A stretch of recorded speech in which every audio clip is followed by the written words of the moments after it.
Hi, my name is Ashraf Ismail, Game Director of Assassin's Creed 4 Black Flag, and I'm excited to show you more of our open world locations and activities. This is by far the biggest and most diverse game world we've ever built. Over 50 major locations and more than 75 uncharted islands. In this demo, we will be jumping around to different parts of the Caribbean world and showing off some of this diversity. Here we are on Andreas Island, a coconut island with a pirate village. Up ahead, we have a tavern. Taverns are places where you can hire crew, pay for secret information about valuable convoys, you can play mini-games, and of course, you can have a drink. To gain access to all of this, you need to prove yourself with your fists.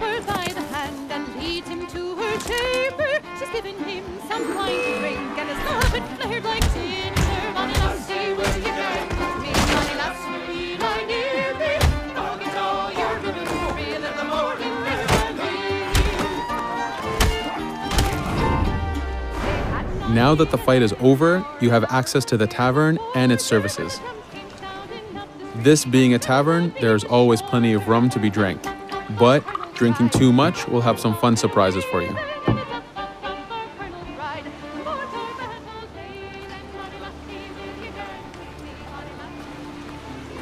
Now let's head to that viewpoint and sync up. Each viewpoint in the game is a small navigation puzzle to reach the top. Synchronizing unfogs the map, showing you nearby collectibles and activities, and it also becomes a fast travel point so that you can quickly get back here. The world is massive. We needed to make it comfortable and easy for you to get to where you want.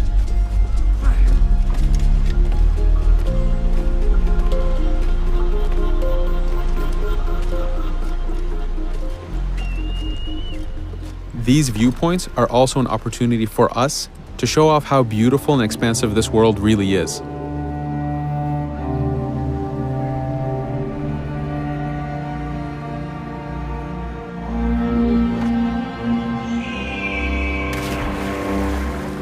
Now we're heading to another important location, underwater shipwrecks.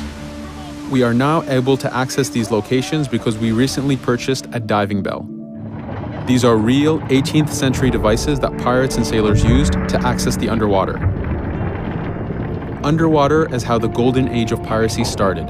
Through an incredible hurricane, tons and tons of Spanish gold was lost at the bottom of the seabed. This attracted poor, jobless sailors and pirates to dive down and grab this treasure. It was important for us to include the underwater as a new environment because it was so important to the history of piracy. The underwater is full of unknown dangers and predators.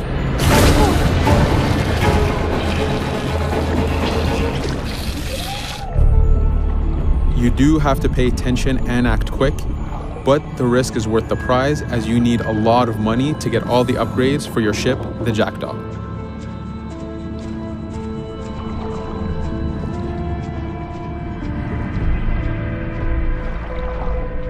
Stealth is very important even in the underwater. Here we can use the seaweed and plant life to keep yourself hidden from sharks and other dangers.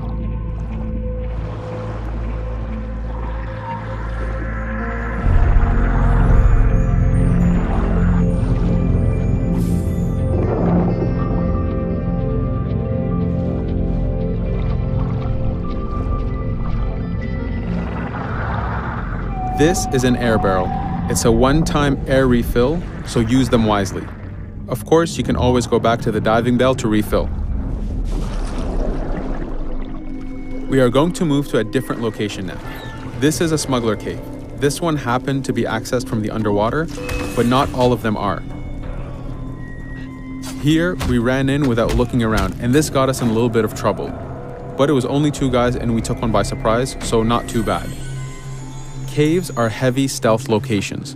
Stealth is key in this game. We've put a lot of effort in to make it a valuable and exciting gameplay for players. Since we came from the underwater, Edward does not have his weapons or guns. You will have to use your stealth tools to get through this. Here, we will utilize the whistle to take out the brute.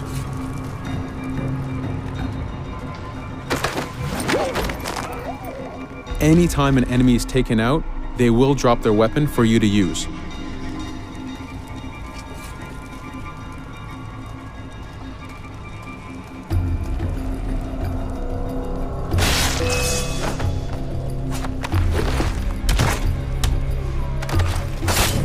Again, we are taking these guys by surprise and using their own weapons against them.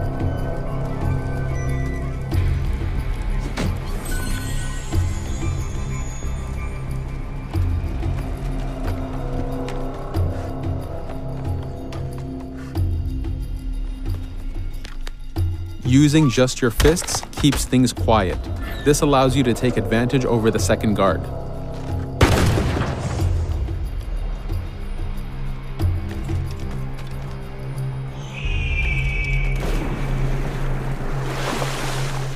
Up to this point, we've been doing a lot of pirating. This has attracted the attention of pirate hunters. This is fed back to you with the clashing swords above the health bar. This is a first level hunter after us. You can push the wanted system to reach level 4, where you have a fleet of intense aggressive hunters after you. The horn you heard indicates that this is a charger type ship. This ship is all about getting close and ramming. Each ship type has a unique sound associated to it, the scariest being the war drums of a man of war. Your first mate, Adewale, is always giving you helpful advice and feedback. The chain shot is a stun weapon. Hitting ships slows them down. Great for stopping a charger's attack.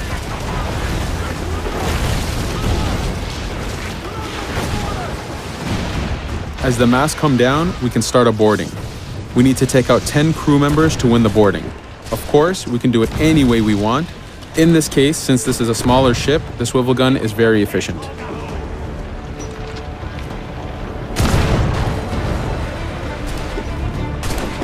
There are many objectives in the boarding system, including destroying powder keg reserves and removing the flag from the top mast.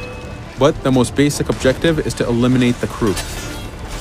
Here you can see Edward utilizing his dual cutlasses and guns, combining them in counters and combo attacks. You do have a max of 4 shots before reloading, so make them count.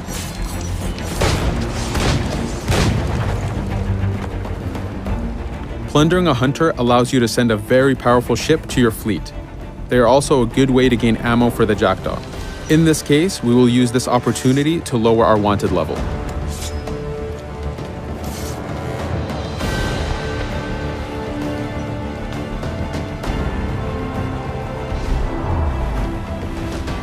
A very important new activity in Black Flag is harpooning. Historically, pirates harpooned as a source of income. Ready the whaleboat, lads.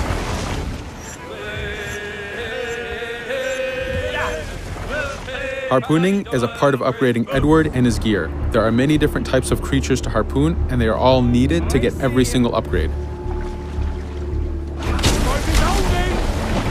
Steady now, lads.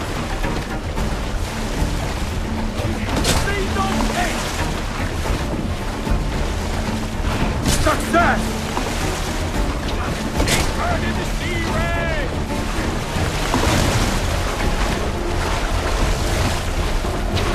Weaken it! The blast has torn the rope! Stay sharp, lads. This is one of the smaller harpooning targets. Just imagine taking on a great white shark or a blue whale.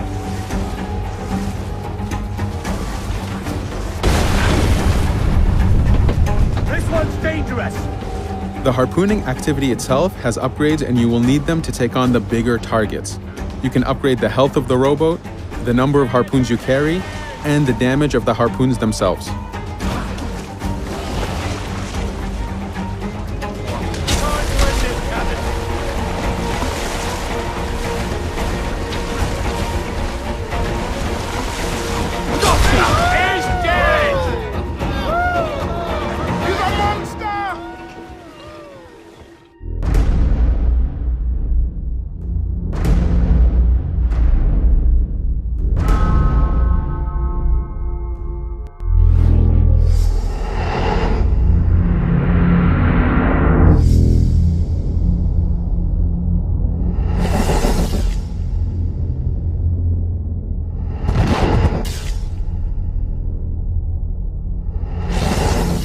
Pre-order now for exclusive in-game missions.